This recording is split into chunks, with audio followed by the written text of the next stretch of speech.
That was good. I'm back. Hump day. Wednesday. Why is Wednesday pronounced Wednesday? It's W-E-D, that's wed, N-E-S, that's ness, D-A-Y, that's day. Wednesday. But for some reason, that amalgamation of letters, if I'm using the right word, I think it's conglomeration actually. That conglomeration of letters, that conglomerate of letters, you get the word Wednesday.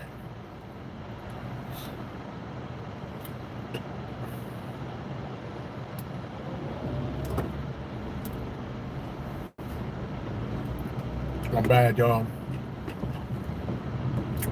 Today's a little off with the timing. It wasn't that my work day was busy, because it really wasn't. I just had one stop it just took a long time to do. It's hard to explain, but it just made me, it just took a little longer than I anticipated. I know I said I wouldn't I'm trying to eat separately from multitasking, but some days you're put in a position where, you set a certain standard of what you're trying to do moving forward in life. But every now and again you slip and you have to deviate. Sometimes you slip, you slip back into an old pattern because you had to. Like at this moment, I don't have to, but I just wasn't able to like stop and just take my break the way I wanted to, because I really do want to separate eating from driving. I'm trying to really separate those two things. And today I was just pressed for time. It just didn't work out the way I wanted it to. I see ways where I made mistakes where I could have got that little break in. Don't even got to be 30 minutes, but just 15 minutes of just undivided attention, of really paying attention to what I'm eating. I could have got that, bro. It just didn't work out. But I'll be more cognizant of it move forward, so that regardless of the circumstances of what I'm going through, always take that time for myself to really lock in and focus on what I'm eating, to give my body any resources as possible, focusing on my digestion and my gut health. So we in episode 2, man. 42. Thank you for everybody that's giving me the likes, man. Thank you everybody that chooses to pop in. It ain't that many people that pop in, but consistently I get 10 to 20 people daily around this time watching just little old me, one of the many manifestations of the universe expressing itself this way. And you, my fellow universal manifestations, are choosing to watch and be entertained by this manifestation. It's a family reunion. That's what it is. Anytime anybody can come up here and watch me or whatever, it's like me performing at the cookout for you guys. I got no problem doing that. I'm just thankful and appreciative of anybody that hop in and want to be a part of my world. But you see the title, you slipped. So what? That's a part of life, especially like when you're on a road or you're consciously trying to improve self. You're gonna have times when you stumble. You're gonna have times when you, not to sound like a preacher, but you backslide, or you know what I mean, you might trip over something on your way, but so what? That's a part of it. Slipping is not an excuse to fall back, to continually fall back into the patterns that you previously exhibited. I think slipping reminds you that you're human, that you aren't perfect. I feel like slipping is a reminder to yourself that you always gonna have to work at it, whatever it is that you're striving towards. Don't see it as disappointment. See it as motivation. And I feel like the more you work towards perfecting yourself, whenever you have those slips, the quicker you'll bounce back. It's like, say you were person, hey, what's going on? Was it Naturo Lover? What's good, Naturo Lover? What's good, Simply Trades? What's good, y'all? I look amazing. Thank you, I appreciate it. Naruto Lover, thank you. I appreciate you. You compliment my outfit. That's cool. Hopefully, you're a woman. If you're a male, that's cool too. You just compliment the outfit. You're not saying it in a sexual way. And if you are, hey, more power to you. You know, I like the compliments. I don't care where they come from. We all need compliments. We all need good positive energy. You know, I'm just joking. I couldn't care less what your gender is or what your preference is. You know, you giving me a good compliment, I appreciate the compliment. You know, this is my work outfit. That's the funny thing. This ain't even really the fit. This is you know what I mean. This is what I go to work in. You know, we got these nice hoodies or whatever. I guess on screen, you know, with the black, with the hat and everything. Yeah, sub to my channel. You never have to ask to sub to the channel. And if you want to sub up. I need as many as I can. I'm trying to build an army. I want this YouTube to get to the level where it supplements me enough to where, you know, in a perfect world, I don't have a day job. Now, ultimately, comedy is going to be the thing that takes care of everything. That's the point I'm going to get to. But if I can have the comedy taking care of me, and I'm making passive income, or just making income in general with just various arts broadcasts on YouTube, Instagram, TikTok, X, whatever, as artists, is that not what we're trying to do? But I say, if you slip, if you stumble on your road to elevation, that's a part of it, man. It wasn't meant for you to be perfect immediately. You're gonna stumble. You're gonna struggle. It's just like when you're riding a bike. When you first start riding a bike, first you got the training wheels. Then you know what I'm saying. You take off one training wheel. Then eventually you take off both. There's gonna be times when you fall off the bike. There's gonna be times when you skin your knee. I remember riding the bike when I was young. I had already mastered it, but it was like a couple different times where I fell off the bike frontwards, head first. But I always knew to tuck my head and roll, and I did it both times. I got pretty good reflexes in situations of danger. But those were instances where I slipped, I fell, actually hit the ground, but that didn't make me stop riding bikes. I still got back up on that bicycle and proceeded to travel to where I needed to be. So never let slipping, you know, never let stumbling be the reason why you stop your progress in whatever it is that you're trying to do. You're trying to grow. You're trying to elevate. Because the stumbling is necessary. It's a part of the growing process. As a baby, you know, your baby teeth grow in, and it's painful for the baby teeth to break the gums, and then eventually your baby teeth fall out, which is another painful situation. You can see that as a stumble, but just because those teeth fell out doesn't mean more aren't coming, and then more grow back in. Same process, man. So never let you stumbling, like, okay, let's get a little deep with it. Like, I haven't had a drink.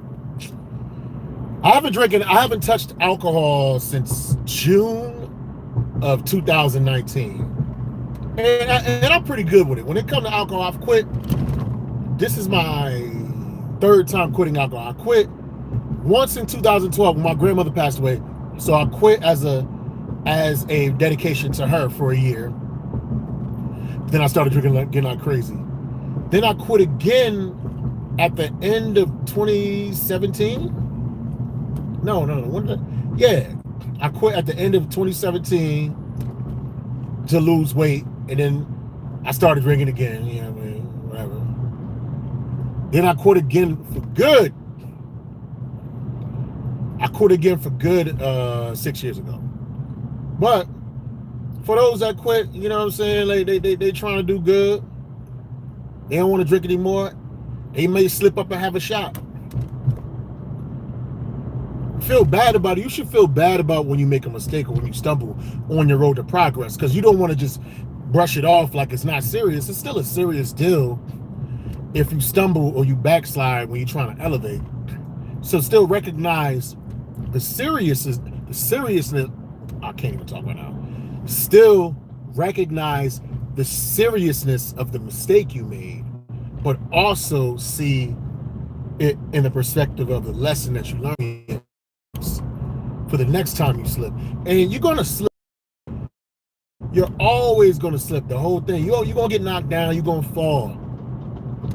But it's like, I feel like the more you fall, the faster you get. It's all about getting back up. Some people slip, they fall, and they just stay in. They stay in that chasm. They stay in that prison, so to speak, and they never break out of it again. I'm Maurice Green, Mo Green. Nocturnal level, I'm Mo Green. It says my name. It should say my name on this podcast or on my channel. You know what I'm saying? Comedian Mo Green. You dig what I'm saying? So you could be a sexaholic. You trying to stay away from adult videos. And it's crazy. Like, whenever I used to try to be like completely celibate, like real celibacy is zero sex, zero orgasms. It's no sex with yourself or with other people or yourself. Watching porn, none of that. And at one point I was trying to do it. I was doing pretty good. I think for me, it was like 2 weeks. I did it right. But usually when I go through these journeys, and a lot of times when you go through certain journeys, it's better to keep it to yourself. Like, sometimes it's good to express your journey. Like, if you quit drinking, it's good to tell a lot of people, because a lot of people will indirectly be your sponsors and try to hold you to the words that you say.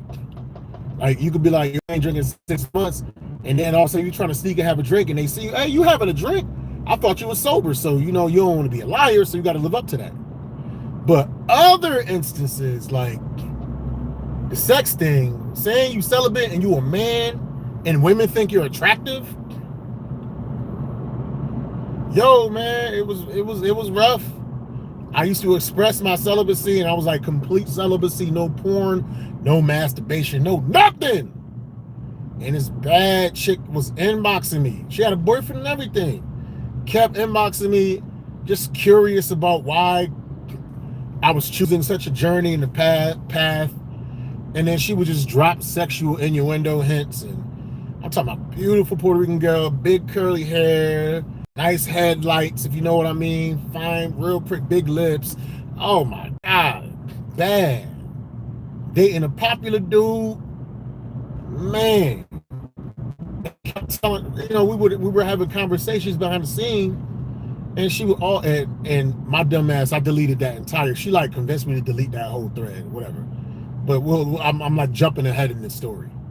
But anyway, so I'm trying to speak to her about philosophy, Alan Watts, and energy transmutation and all this, whatever. And she just kept throwing the sexual innuendos, and then started voice memoing me. She wouldn't blatantly do it, but she would do it enough. See, a lot of times women won't really initiate, but they'll drop enough hints to make you do the work as if it's your idea, so that she gets plausible deniability. That's what ladies do. A lady won't come out, well, nowadays they do, but You know what I'm saying? Me coming up in my dating times, a lady won't just blatantly come up and say, hey, I like you, let's go to the room, let's smash. But like Patrice O'Neal said, like when he first smashed his widow, rest in peace, Patrice O'Neal, he was saying he was at her house and they was watching some DVDs or something. So she went to go put a DVD in, and she had like on like a mini skirt or whatever, like, you know, a night skirt, and she bent over with no drawers in front of him on purpose. So that was her way of saying, I'm putting this DVD in, you need to put your D in, you know. Now, she never blatantly asked, he just read the cues and he followed suit. And that's what that's what this chick did with me. So she kept dropping the innuendos, and I'm horny. And man, my rule with the celibacy thing was, I wasn't trying to be completely celibate. I just wanted to be celibate against myself. I was like, if I have an opportunity to actually have sex with somebody else, or if it's like a mutual masturbation, like, you know, we face whatever, I made that exception. And she broke me. And I finally did it. And I'm thinking, I ain't want no relationship with her, nothing like that, but I wanted it like, I wanted the real life thing. As soon as she knew that she was able to break me, as soon as she realized she had control over me, she completely lost interest. I had that in the palm of my hands. It taught me an important lesson, fellas. These ladies, if you know she got a little bit of interest, you know, she kind of coming at you, you can never lose by making it a little difficult for her. You will never lose. But as soon as you make it too easy for her, she will lose interest. Because the fact that you were making it difficult for her, and women, especially beautiful women, they're used to getting exactly what they want. So her hearing this guy being celibate, he ain't watching porn, he ain't getting tempted by nobody. What? I'm beautiful. I'm about to break him. That's what she did. She broke me. Once she realized, like, and she like, I still got it, because she's like 47. She's like a few years younger than me, but look, maybe like 3 or 4 years. So it's a lot of times she want to see if she still got it in. Not only do she still got it, but she breaking a monk. And she was talking like we was gonna hook up. I'm talking about, we used to do a lot of video. I mean, this is kind of dirty for my normal broadcast, but I gotta talk about it. It was like a lot of adult stuff going on between us, Facebook video chat. Multiple times. But then I was getting thirsty.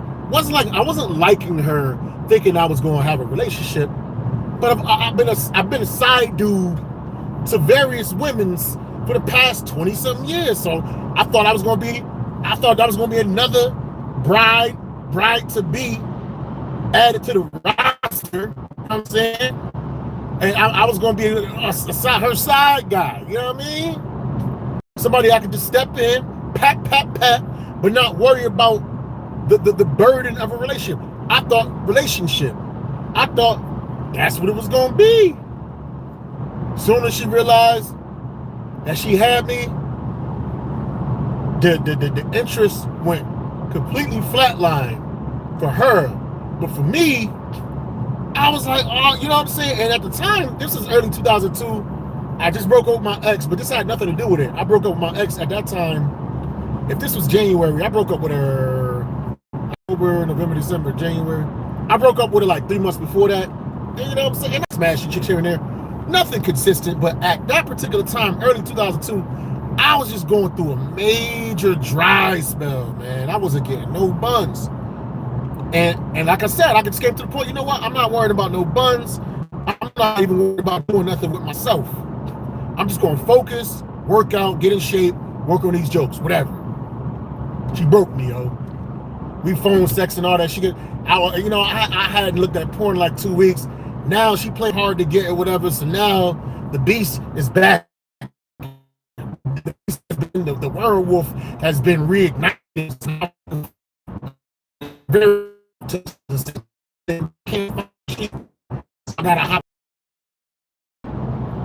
And she made it seem like she was going to see me, but there was a lot of incriminating evidence between she and I in our text thread. And this chick pulled the crazy Jedi mind trick on me. Like, I would never expose a woman. I'm a professional side guy. I would never expose, but sometimes I like to go through old texts and old messages and just, I like to relive stuff. I'm just weird like that. You know what I mean? But I've never a woman. You know, any chick that used me like a side dude, I never expose. That's not me, but she don't know that. At any rate, she made it seem like we was going to see each other eventually. You know what I'm saying? But she told me to delete everything in our message thread between each other. Anything that was sexual, anything that seemed like made her, you know, exposed her as a cheater, she was like, delete it. And she basically gave the idea that if I do that, she'll trust me and we gonna get it in. My dumb ass deleted it. And I'm talking about, I had, not the videos don't save, but I had so much relationship incriminating stuff. And like I said, she was dating a really popular guy. I think they're still together to this day. And I had so much incriminating stuff against this chick. But in my mind, I'm like, oh, this is what I got to do to show her how trustworthy I am. I'm going to delete this critical evidence. And I would never use that evidence to coerce her. I would never do it. But she doesn't know me. You know what I'm saying? So I understand where she's coming from. At the time, she was just drunk off the power of trying to get me to go against the standard that I set for myself as far as celibacy.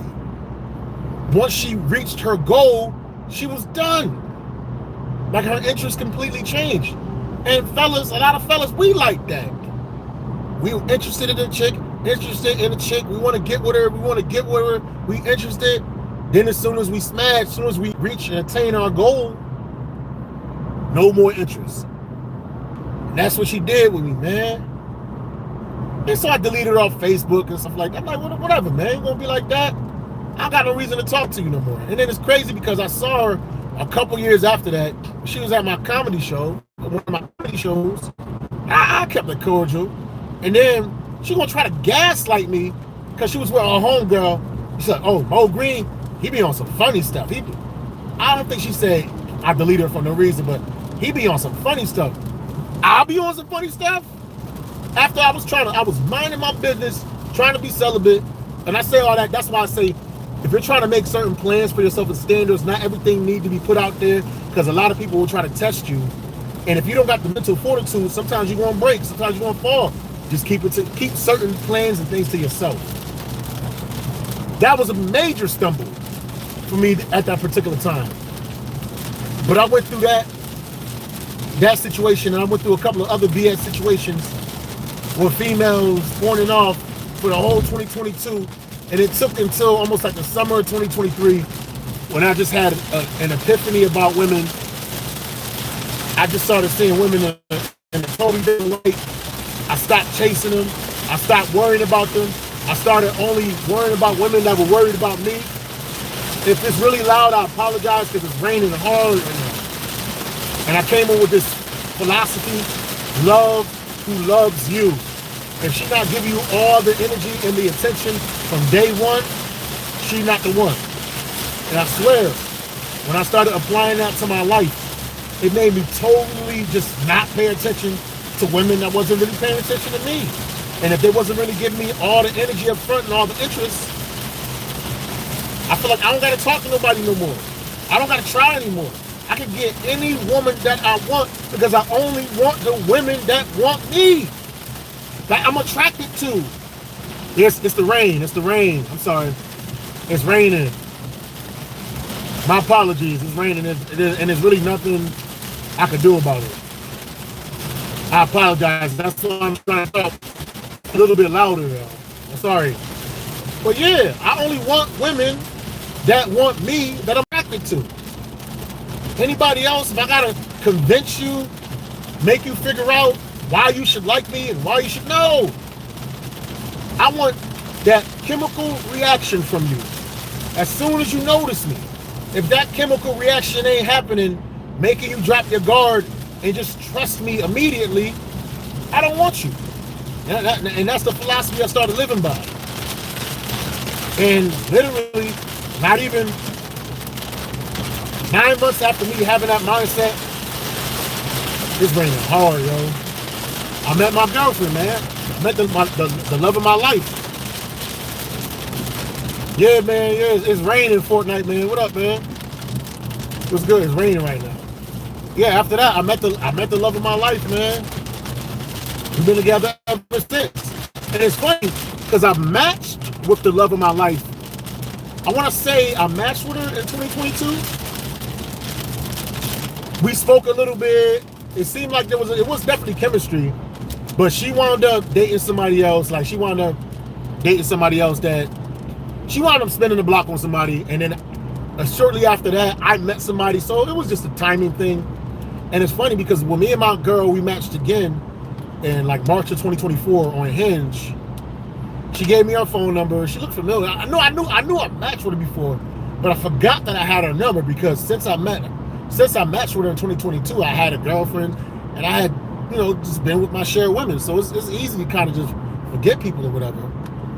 When she gave me her number again, I texted her. I was like, "Oh snap, we was talking like 3 years ago, man." And she showed complete interest in me both times, but this time, there was no distractions of like ex-boyfriend that she's still trying to work things out with. And me, I ain't have no girl. When she met me though, I had like, cause I got the newfound confidence in women. Like I don't care about I'm not chasing no more. I'm not worrying about nobody that's not worried about me. There's always somebody for somebody. There's always somebody that's interested. All you got to do is pay attention. If they not, fellas, if the women ain't showing no interest, that's more time for you to focus on your purpose, man. You understand? But she showed that interest. Yeah, I had 7 in the rotation, but it was a bunch of flaky people. If you play spades, I had a bunch of jacks and queens. I had some high face cards, but my girl was the big joker. So yeah, I got all these high face cards or whatever, you know what I'm saying? I got a decent spades hand, but I got the big joker right here. This card right here trumps every single card I had in my hand. So I had to get rid of all those cards, And me and my lady, we going strong. I went to Puerto Rico for the first time, flew over the ocean for the first time. She's helped me with a lot of good personal things in my life. Bank account is better, credit's going up. You're dealing with the right person when you with them for a few, like, if you stay with it for a year, and if your bank account increased and your credit went up and your weight went down, or your weight went up, sometimes y'all eat together, but you get what I'm saying. The main thing, if your credit gets better and you have more money in your bank account a year after dating somebody, that's a good person, man. But yeah, man. So yeah, I stumbled with so many women. I could have... That chick I almost said her name, but I forgot her name. That was a major stumble with her. I could have just been on some F these hoes. I'm about to just smash as many broads as possible. And I was doing that, you know what I mean? But I could have been on some, I ain't never getting in a relationship with nobody. I'm trusting these women. I didn't let that stumbling situation make me some heartless, conniving womanizer. Yeah, I was still a player, you know what I mean? But I wasn't playing nobody. I was a slut. How about that? I was a man slut, not a whore. Because if I was a man whore, I would have been getting paid for my services. And every now and again, like one chick did give me $40 one time, you know what I'm saying? I felt some type of way. That was half of the room cost, though.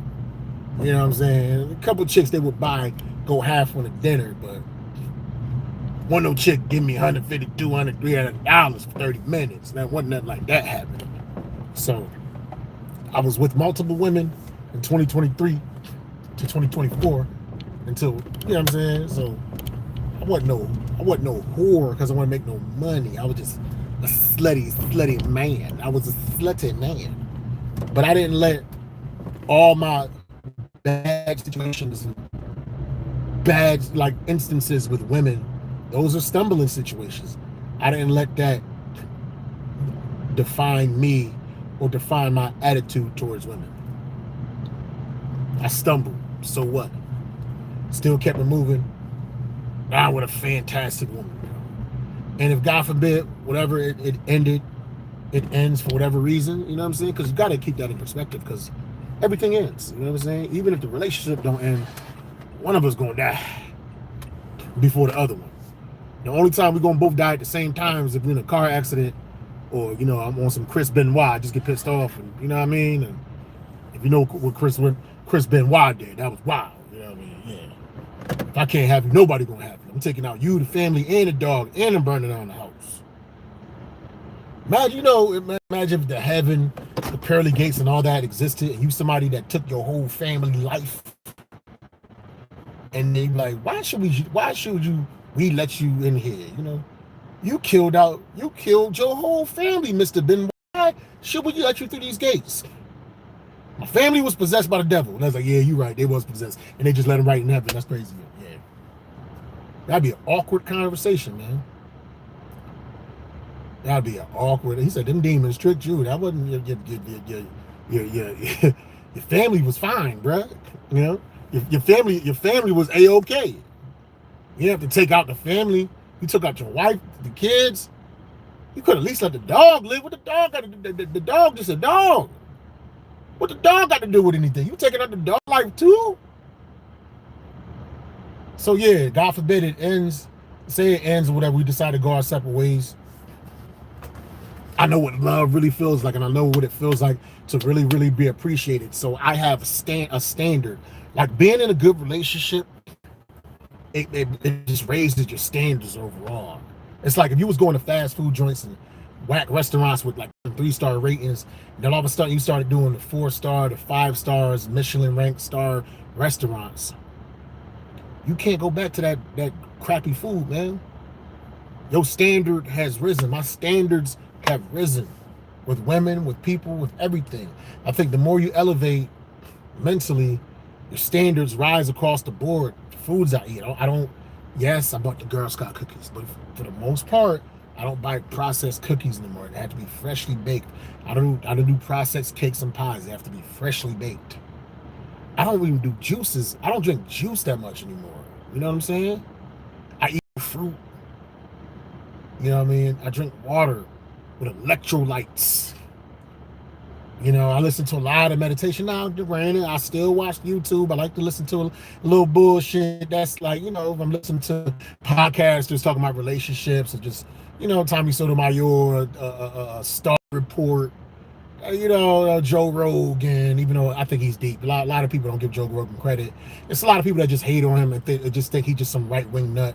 But when you actually pay attention to the dude and listen, he's very deep and he's very, very balanced. You know what I'm saying? So if I want the deep stuff, I listen to Joe Rogan. And Tommy Sotomayor is deep too. But I'm just talking about when they get on the bullshit, just cursing and ranting and yelling and being theatrical. All about balance, man. That's all I want to really talk about. There was a few funny things there. I like the fact when I do these podcasts, I know before I would blatantly tell jokes, but I like kind of doing it where I'm just talking and just being me. And if something funny come out, it comes out. I think the funny is going to go to the next level where I'm just talking, I'm just chopping it up. And it naturally happens in the flow of conversation. That's the next level that I'm trying to reach, man. That's the next level that I'm trying to reach. That's what I'm starting to see in the spirit of this comedy thing. It's not about, because I don't even write that way. I don't force my jokes. So why should I force my jokes when I'm broadcasting? I just talk and let it naturally happen. The funny gonna happen. The comedy guy's gonna make it do it. You don't gotta force the comedy from the comedy guys. It's just gonna happen. It's a guarantee. It happens every time. And if it don't happen, like I always tell my friends, there is no, especially up and coming comedians, there is no such thing as writer's block. If you cannot think of anything funny off the top of your head, that means the comedy gods already gave you enough and they want you to work on the things that they already gave you. You know what I mean? Stay away from the nonsense. Stay away from the drama. Stay away from the rumors. Stay away from the pettiness. Don't worry about the next man's success. Focus on you. Be positive. Lead with love. Life. It's not a series of things that are happening to you in spite of you. It's not things happening to you. Life is an experience. to experience, and to embrace. And with that being said, I'll holla at y'all. See y'all tomorrow. Peace.